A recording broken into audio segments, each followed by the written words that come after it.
All right.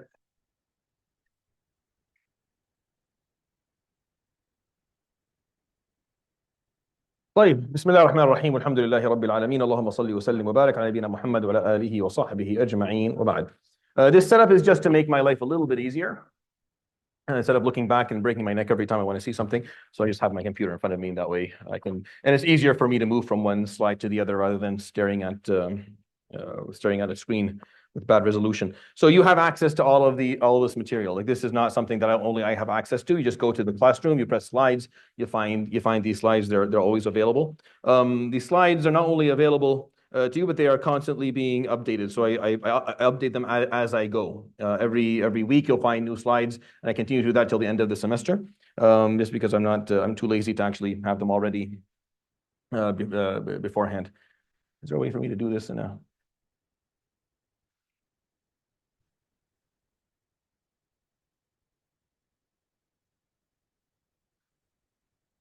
It doesn't do it properly.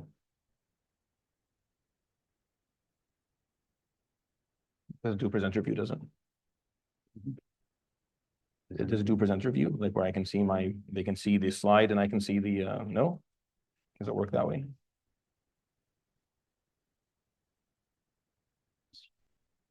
Is there a way for me to present it in that manner or no? Make it as a presenter from view, this view. Yeah.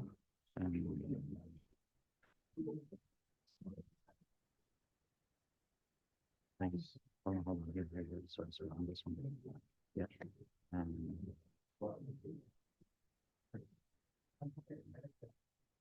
You can go full screen or slideshow or full screen. Try the slideshow or full screen. Yeah, but I don't get to see my notes. That's all. That's all right.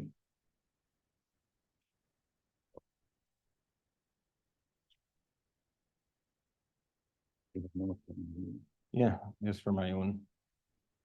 Doesn't give me that option to do a no? No, it doesn't. All right, that's fine. That's okay. All right, so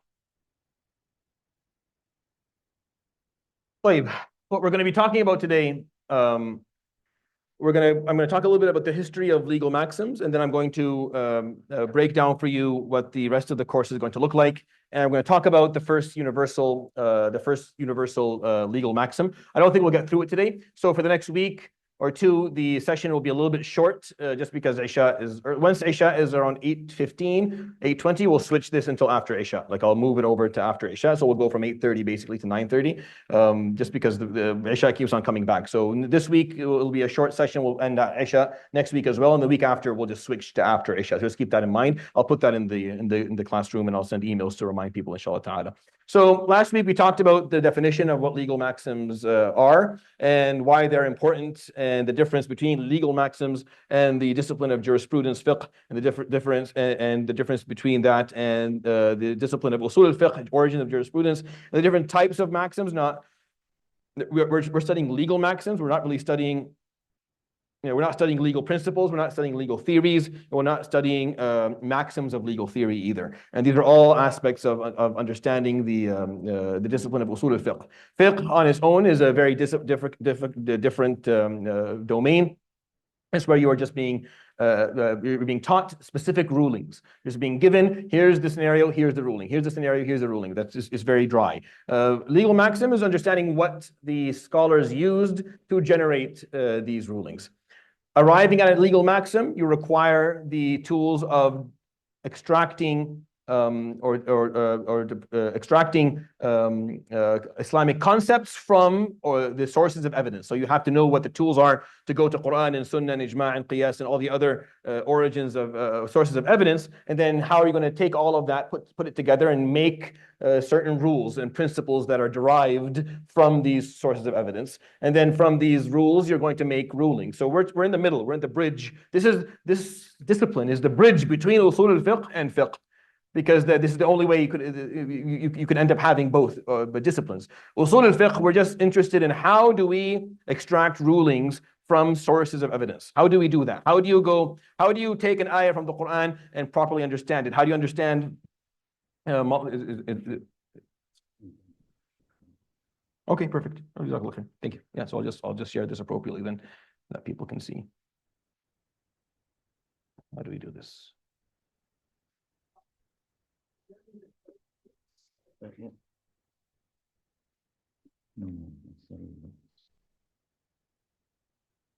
What happened here?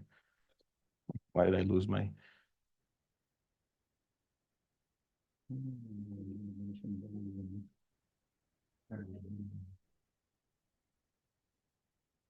Okay, perfect. Jazakallah. Thank you. All right. So we are studying what is considered the bridge between usul al-fiqh, which is a huge discipline. I still see what we're studying to be a part of usul al-fiqh. So this course is a part of usul al-fiqh, not a fiqh, but it is the aspect of Islamic law that bridges usul al-fiqh, origins of jurisprudence, where we're learning how to extract the rulings from evidence, how to understand evidence, how to deal with different pieces of evidence that sometimes have different levels of authenticity and different weight and different indications, versus fiqh, where we just have rulings, where this is halal, this is haram, this is how you do this is what you can't do here. So how do you go from this to this? You need legal maxims. You need these rules, these principles. So that's what the scholars depend upon. So anyone who doesn't study legal maxims in depth is not capable ever of offering fatwa outside of a scenario that exists within the book of fiqh that they studied word for word. Meaning they study a book of fiqh and they're being presented with this exact same scenario. They can go ahead and they can give the ruling based on that. But anything outside of that, they don't have the actual tools, because the tools are understanding these legal maxims. And that's just and that's why we're doing this, this course. All right. So we talked about the criteria for maxim formation, the 4 things. It needs to be comprehensive. Every maxim, in order to call it a legal maxim, it has to be comprehensive. It has to include all of the particulars in different chapters of fiqh in order for it to be a maxim. If it's not including all of the particulars within every chapter of fiqh, then you can call it a legal principle maybe. It can be even something smaller than that, but for it to be a legal maxim, it has to cover all of chapters of fiqh. Ittirad, it has to have continuity and freedom from break. It has to be applicable. It has to be something that has an analogical nature. So you can derive from it multiple rulings for multiple different problems, and there can't be large exceptions. There will always be an exception for almost every maxim that is normal. And that's actually what I'm going to be sharing with you. I'll show you the maxim, and I'll show you where it doesn't apply. But you can't have a maxim that only applies to 1 or 2 scenarios and everything else it doesn't apply to. You can't call it a maxim anymore. So it has to have very few break points or breaks in terms of what it covers. It has to be abstract.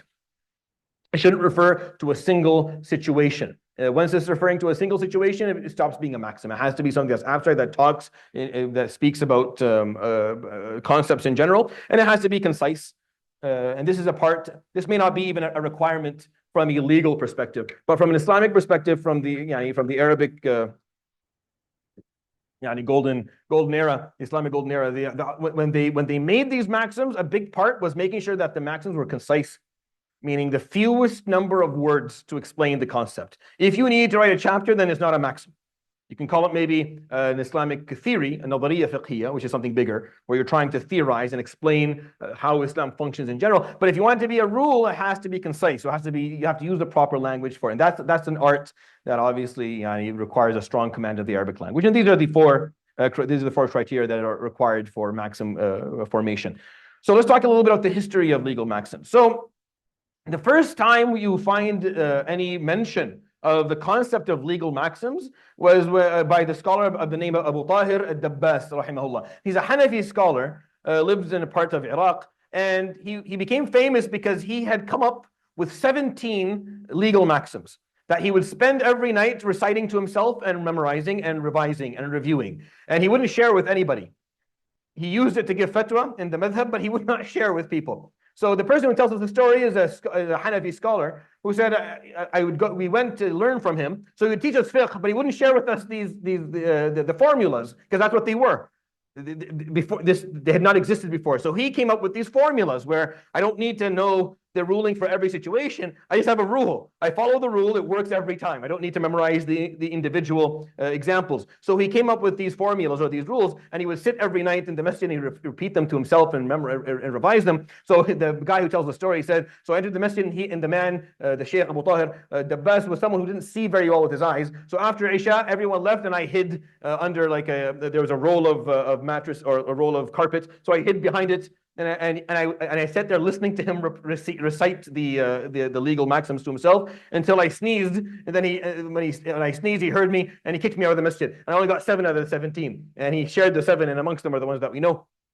And then after that, the Al-Qadi Hussein, which is for the Shafi'i madhab, if you study any Shafi'i book and the scholar who's writing the book says Al-Qadi, he just uses the judge, then he's referring to Qadi Hussein al-Marwaruzi. It's a from a specific part of the world that's more in the eastern, Western Asian, east of Iran today, around Uzbekistan and Tajikistan. So he was from, he's called Al-Qadi Hussein al-Marwaruzi. And when he heard about these maxims or these rules that Abu Tahir al-Dabbas came up with, he started putting together the first kind of record that we have of Islamic legal maxims. This all happened in the 4th Hijri century.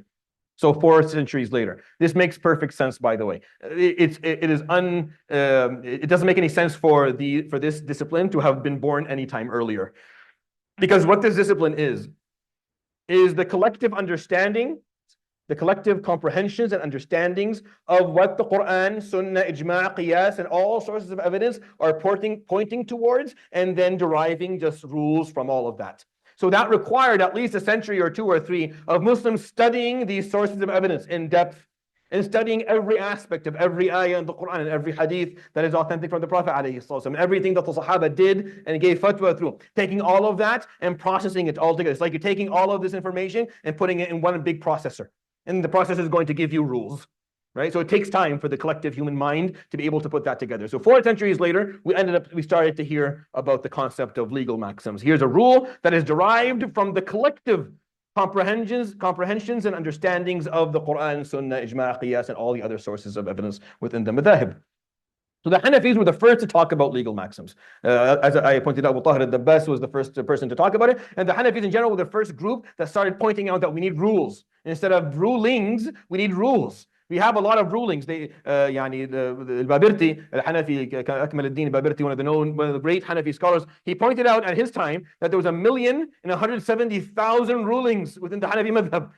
Yeah, he had counted over 1,100,000 rulings. So they were all like, this is way too many rulings. We need a rule that we can just apply to every single example just to make life easier. So they talked about it, but the first group to actually author books on it were the Shafi'iyya. So when you study legal maxims and you study it appropriately, then you have no choice but to surrender to how the Shafi'iyya dealt with this topic. They wrote the most books. They wrote the most on this topic with the most detail, and they became their works till this day are what people go back to in terms of authenticity and benefit. So I pointed out for you, just for the sake of you knowing a little bit more about this topic, in case you're interested in it, I just gave examples of authors. So the Hanafi authors, probably there's a lot. The ones that stand out for me, Imam al-Karhi, rahimahullah, who right after Abu Tahir al-Dabbas's 7 maxims became public, he took them and he wrote a book in the 5th century, and he built on it. Imam al-Dabbusi after him wrote another one, and Imam al-Nasafi wrote another one, and then the one that is the most famous, I highlighted for you what's in my opinion the most famous book within each madhab on legal maxims, just in case this is something ends up being interesting to you. And this is my opinion. It's not just my opinion. So the teachers who taught me agree that Ibn Nujaym al-Misri, rahimahullah, he died in the 10th Islamic history century, around 950 or something Hijri, 970, sorry. And he wrote Al-Ashbah wal-Nadha'ir, which is what this discipline was called for a very long time. This discipline of Qawa'id fiqhiyya was called Al-Ashbah wal-Nadha'ir, and I'll talk about why later. It's coming down the road. I'll explain why. But that's what it was called. It wasn't called Qawa'id fiqhiyya until recently we started giving it that name. But Al-Ashbah wal-Nadha'ir is the name of at least 22 books.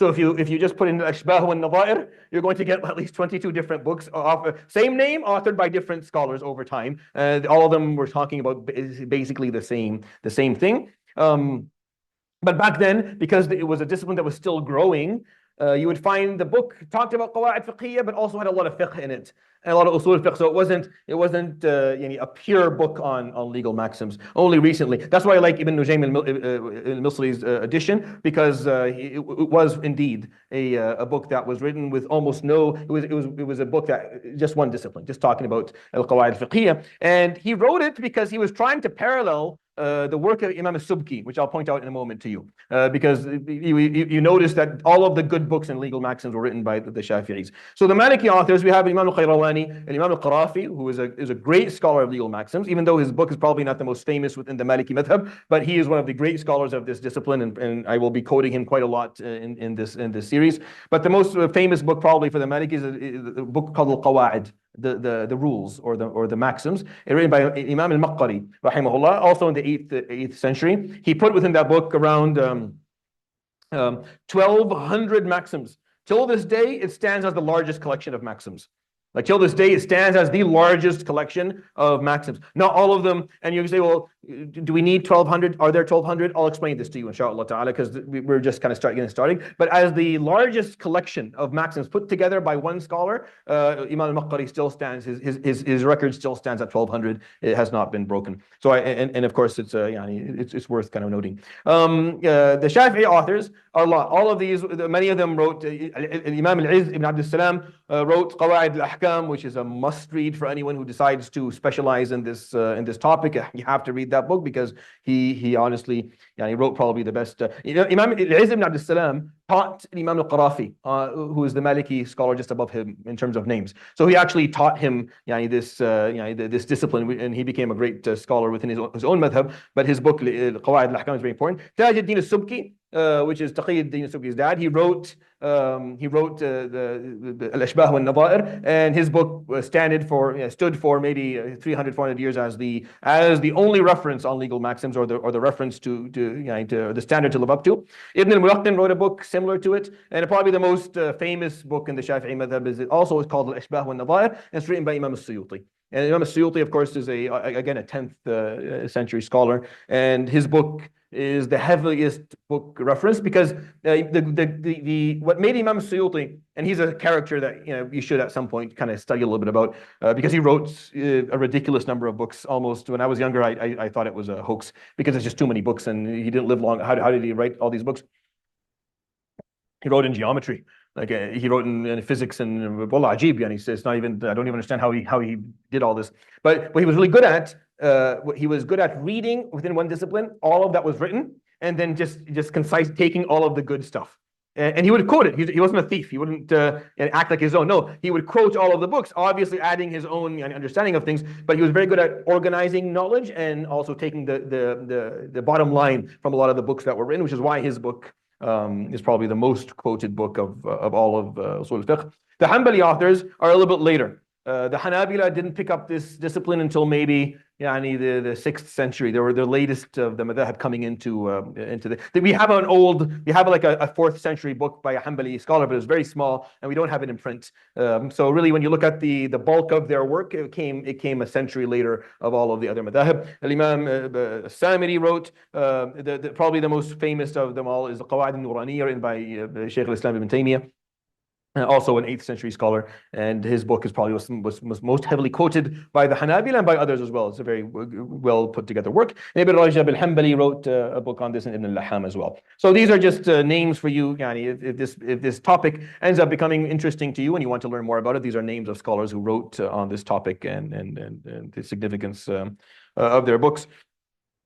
And they all had different takes on it. So Al-Izz ibn Abd al-Salam, for example, in Qawaid al-Ahkam, he sees that all of the legal maxims go back to one maxim, which is جلب المصلحة ودفع الضرر. That's how Imam al-Izz ibn Abd al-Salam, like he sees all of the maxims coming back just to one maxim, and all of the maxims just kind of being detailed of this one idea, which you could agree with and disagree with. This is a discipline that's still very much open for discussion among scholars. Like it's a discipline like fiqh.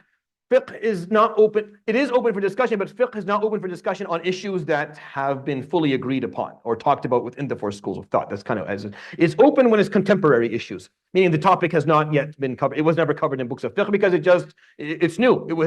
Life insurance is just. It's only been a century. We haven't really had enough time to even talk about it. Mortgages, there's a lot of stuff that we don't fully understand, and the fuqaha haven't had time to actually sit down and build a consensus within their madhab on what they want to look at it. But stuff that have been, like tahara and salah and ibadat, you just go by what the madhab is saying. You're always safe to take a madhab and live by it. You're never at fault for doing that, and that's actually what you should do. Everyone should do that here. The only time you go by whatever the imam that you're living by is. One of two things: either you learn a madhab and you live by it, or you're living in a position in a place. You have a sheikh and imam, whatever he does, you do, and you just go by that. And both approaches are fine.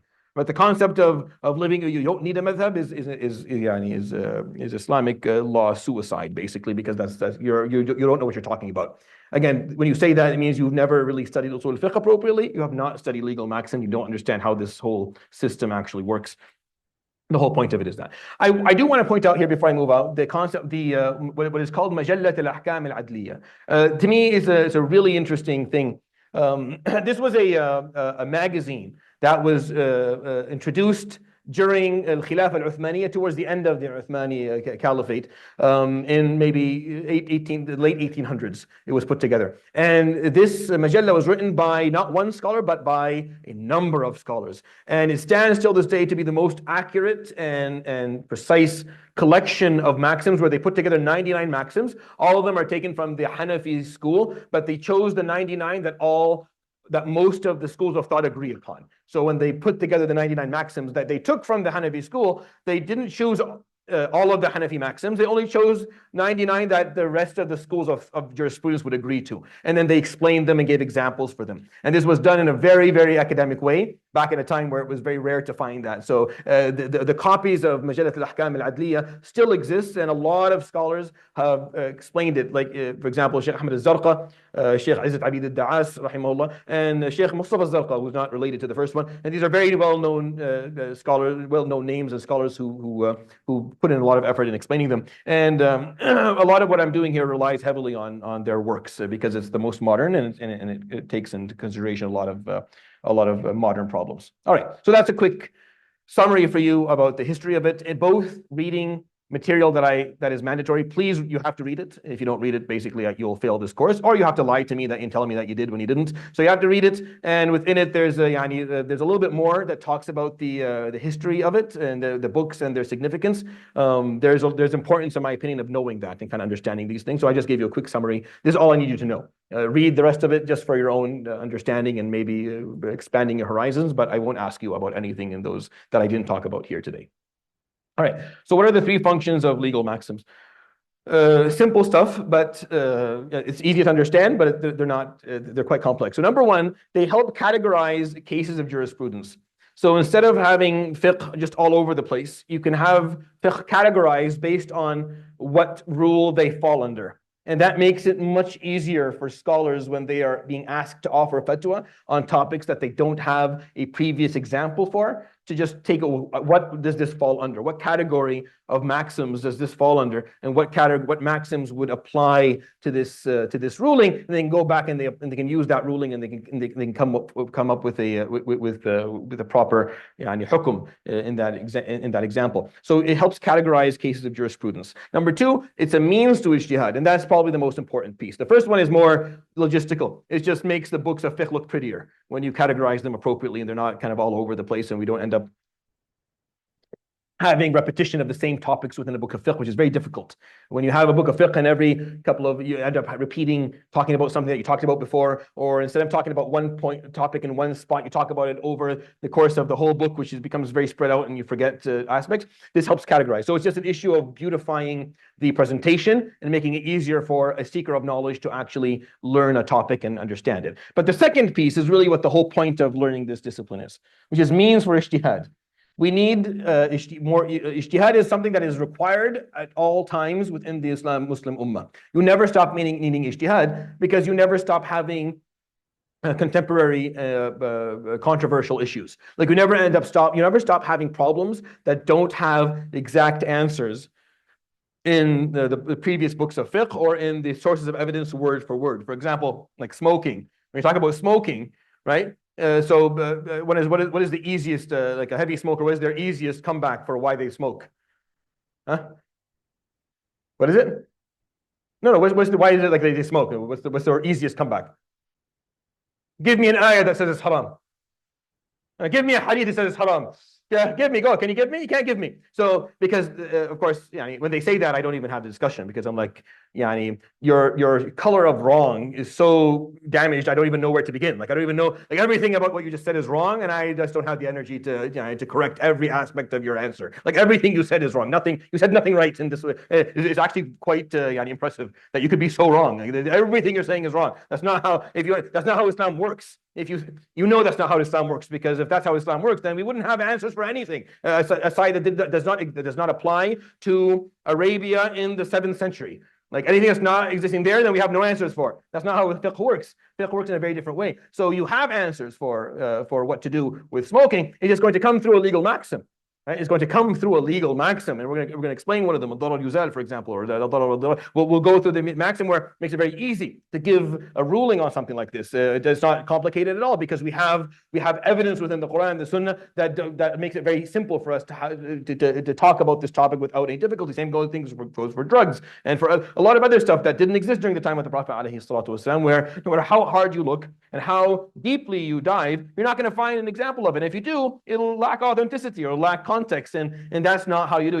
Like I said, if you ever build a ruling on a single piece of evidence and I hear about it, then I will come for you at night with a baseball bat. Like if I ever know that you did that, that means you learned nothing from me and you did not understand how Islam works. You're not allowed to do that ever. You can never generate a ruling with one single piece of evidence.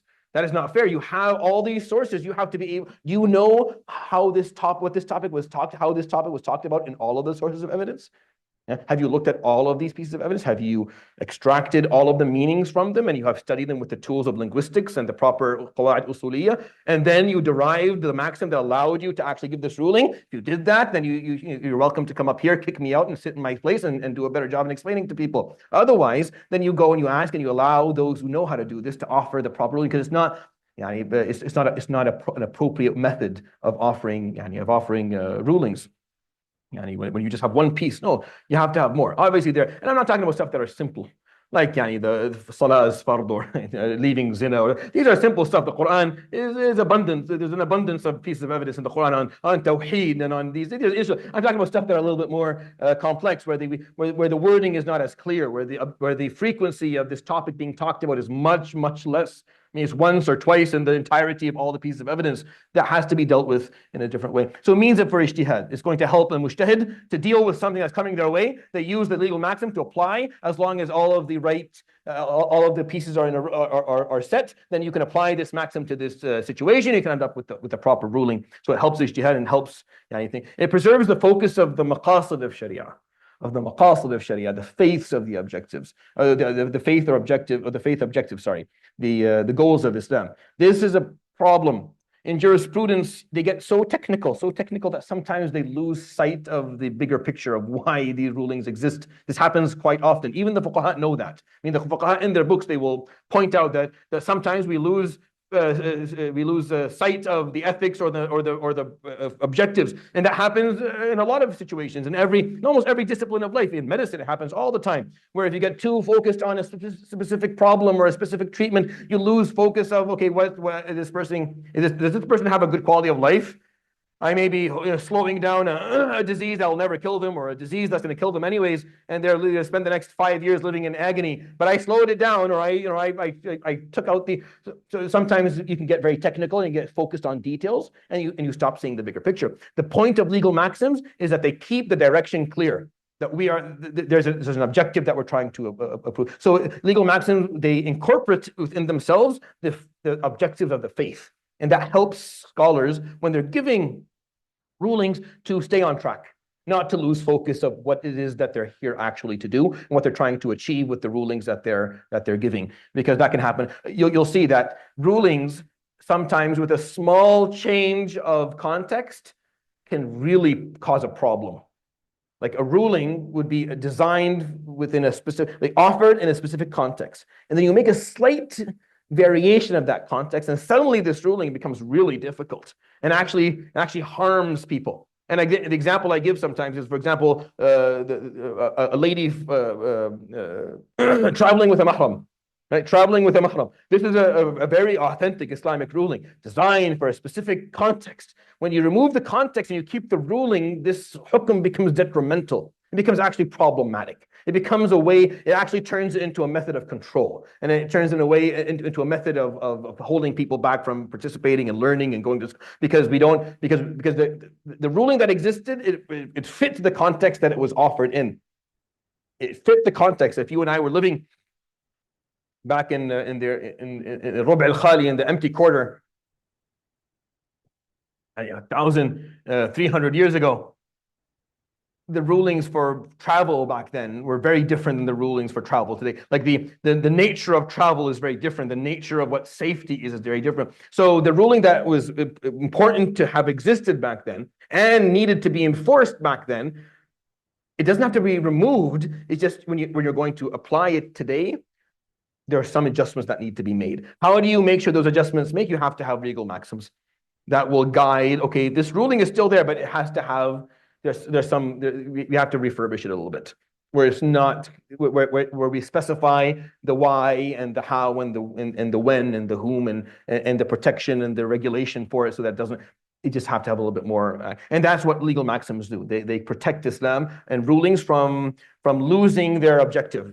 When context, time, and space change, legal maxims drive everything back to make sure that we're still achieving the goals of Islam, which is hifz al-nafs and hifz al-mal and hifz al-aql and hifz al-ird and hifz al-deen. Like, we're trying to preserve people's freedom of faith and freedom of thought, and preserve their wealth and preserve their lives and preserve their intellect. That's the goal. The goal is not to turn, if you're living under oppression of ones that you're going to bring in Islam so they have another form of oppression, that's the opposite of Islam. Islam is the opposite of oppression. Islam is there to, so if you're going to use Islam to oppress people, then something went wrong. And what went wrong is that you missed something. You missed a detail that would change how this ruling would function, because you didn't understand the legal maxim that actually guided this ruling to begin with.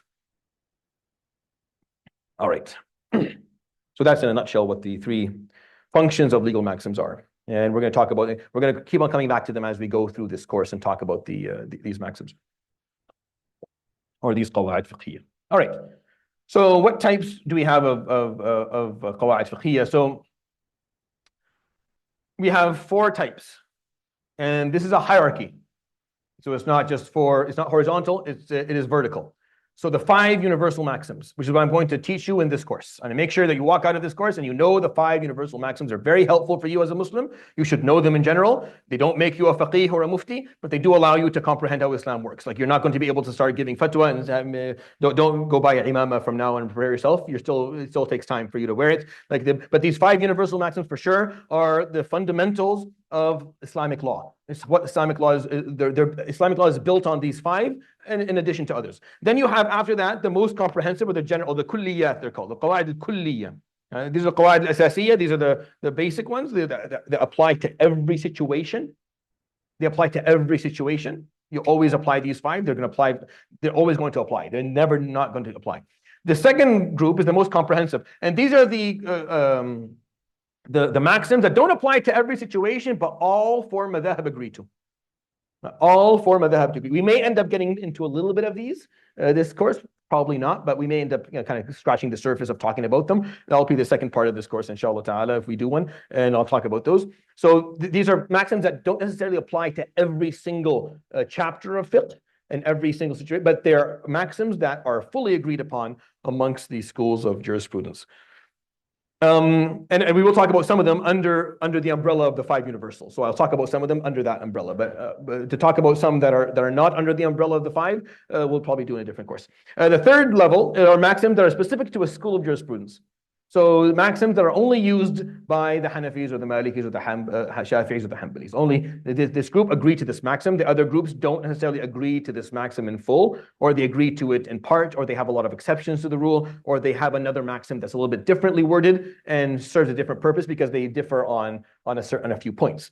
right? And then, and we won't talk about that in this probably, except through just by examples here and there, just to help you understand. And then the fourth level, or the lowest, are the maxims that are differed upon within a jurisprudence school. So the maxims, there's qawaid fiqhiyya that are differed upon within the madhab.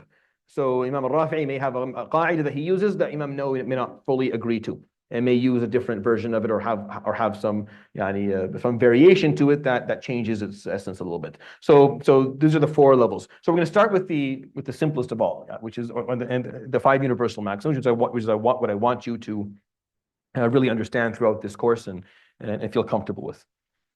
All right, so we'll start with number one, and this is and the tartib, or the sequence that I'm going to go through about these maxims regarding them is the sequence that most modern scholars and the scholar within the books of qawaid that I shared with you, they go by. Most of these, like if not all of them, this is the same tartib of Al-Izz ibn Abd al-Salam and Taqid and Taj al-Din al-Subki and Ibn Nujaym and others as well. They go through this, and this is the sequence that is accepted today. And this sequence matters because the first one is the most important, the second one is the second most important. So the sequence here actually has some degree of importance. So the first one is called al-umuru bi maqasidiha. So you can see it's very concise. It's two words. In English, its matters are treated in accordance with their accompanying intentions, or the intentions that generated them. The word that the Arabic that you see, some of these slides will have pure Arabic. I will explain everything, so I just need someone who's willing to maybe throw in a translation at some point. But these, what you see, are just alfaz ukhra. They're just other wordings, meaning this al-umur bi maqasidiha is the most famous wording for this maxim. But if you go to other books, if you go to different books, you may find that it's just worded a little bit differently. So for another wording is al-amalu bin niyat, which is the wording of the Prophet ﷺ's hadith. They use it as the maxim, which is same basic understanding. Actions are based on their intentions. Al-ibratu bil qasdi wal ma'na la bil lafzi wal mabna. The point is through the intention and the goal, not with the wording and the sentence. Like it's not just what was said, is what was meant by what was said. That's what we're going to take into account. لا ثواب إلا بنية. There's only thawab if there's an intention behind it. كل ما كان له أصل فلا ينتقل عن أصله بمجرد النية. Anything that is in a specific state does not change from that state unless there is a niyyah that is going to do that. الأيمان مبنية على الألفاظ والمقاصد. All oaths that exist, all statements that are made are going to be based on the wordings and the intentions behind those wordings. مقاصد اللفظ على نية اللافظ. So the intentions of the words are based on the intentions of the person, or the goal of the words, or the purpose of the words are based on the intention of the speaker. إدارة الأمور في الأحكام على قصدها. The management of matters within rulings is based on the intention behind them. المقاصد والاعتقادات معتبرة في التصرفات والعادات. Objectives, goals, and intentions are taken into account when we look at people's behaviors and people's habits. So these are all different wordings of the same maxim. How do we know? It's because all of them explained these maxims in the same way that we're going to explain this one. So there's a universal explanation and a universal application for this within the madhab. Sorry? Is intention, obviously, which is what I'm going to talk to you about, inshallah. So we're gonna break down every maxim, inshallah, and the origin of it, and kind of how it's applied, and the examples of application, and examples of exceptions to the rule, and what scholars have talked about. So what's the origins of the maxim? And here's where I want you to understand, like, the origins of the maxim is not just the hadith of the Prophet ﷺ. No. The origins of the maxim is all of these ayat and ahadith and consensus of scholars on the importance or the significance or the fact that intentions drive how we deal with what people do. And this is something that's not taken just from one hadith, as I pointed out. It's taken from a lot of sources of evidence. And I put up for you all of these examples from the Quran. So if you have a mushaf with you on the phone, you can go through the number, I numbered verses for you. And this is just a small selection. There's actually way more than that. But for example, لا يؤاخذكم الله باللغو في أيمانكم ولكن يؤاخذكم بما كسبت قلوبكم. Another ayah, بما عقدتم الأيمان. Allah subhanahu wa ta'ala does not hold you accountable when you say, for example, wallah, about something, you didn't mean it. He holds you accountable for that which exists in your heart, right? And you'll find it, and it keeps on going. And then the Quran, time and time again, points out all of these examples of where it's all about what you're thinking, what you're feeling, what your intention behind what you did. يعني لا الذين آمنوا لا تبطلوا صدقاتكم بالمن والأذى كالذي ينفق ماله رئاء الناس. Don't ruin your sadaqah by doing it for riyah, because now you're doing it for the wrong reason. You don't get the ajr for it anymore. So the Quran is literally filled with all these verses that are continuously pointing out that if you don't have the right intention, it's not going to work out for you. If you have the right intention, things work out even if they're very small. So when they came up with this maxim, it wasn't based on just one thing the Prophet ﷺ said. No, they based it on a large collection of verses in the Quran and a hadith from the Prophet ﷺ, and a consensus of all scholars within Islamic history that the issue of intention has extreme importance within Islam, and it really does affect how your actions are going to be judged and dealt with later on. So in the hadith of An-Niyya, for example, and then there are many hadith that talk about intentions. There's many hadith that talk about, and if you attended my hadith course, what I talked about at the beginning of it, because the first hadith in the 40 Nawawi and the first hadith in almost every book of hadith is إِنَّمَا الْأَعْمَالُ بِالنِّيَّاتِ, which is another wording for this maxim, that the hadith itself is not mutawatir. It's not something that is that has a full authentic chain. Like, it's authentic generation, but it does not have certainty of authenticity. The hadith, the wording of the hadith. The concept of intention does. The concept of intention has full certainty of certain authenticity because it's talked about 1,000 times with the Prophet ﷺ. So we know that intentions are extremely important with beyond a shadow of a doubt. The wording إِنَّمَا الْأَعْمَالُ بِالنِّيَّاتِ we are very confident about, but there's a possibility, a 15% possibility that maybe that's not the exact wording for it, but we have no doubt that the importance of niyyah, which is the difference, where the concept is authentic beyond the shadow of a doubt, which is where you get a maxim, versus a wording is. A wording, that's different. That changes things a little bit. So when we talk about the origins of the maxim, al-umuru bimaqasidiha, this is taken from the collective verses. You're welcome to look at some of these ayats. And فَمَنْ أَسَّسَ بُنْيَانَهُ عَلَى تَقْوَى مِنَ اللَّهِ وَرِضْوَانٍ خَيْرٌ أَمَّنْ أَسَّسَ بُنْيَانَهُ عَلَى شَفَا جُرُفٍ هَارٍ. Those who built a masjid, those who built it with taqwa versus those who built it and they want to harm someone else. It's the same masjid, it's just what they wanted to do with it. So all of these verses in the Quran, all of the hadith of the Prophet ﷺ talk about intention, and the consensus of scholars is where we came up with the fact that al-umur bimaqasidiha is a maxim. So we'll end with that, inshallah ta'ala. We'll continue next week with this. You're welcome to kind of do some reading on your own. Please read the mandatory, please try to complete the mandatory reading before we get too heavy into the course so that you've already listened to this stuff and it's easier for you to keep up with what I'm talking about.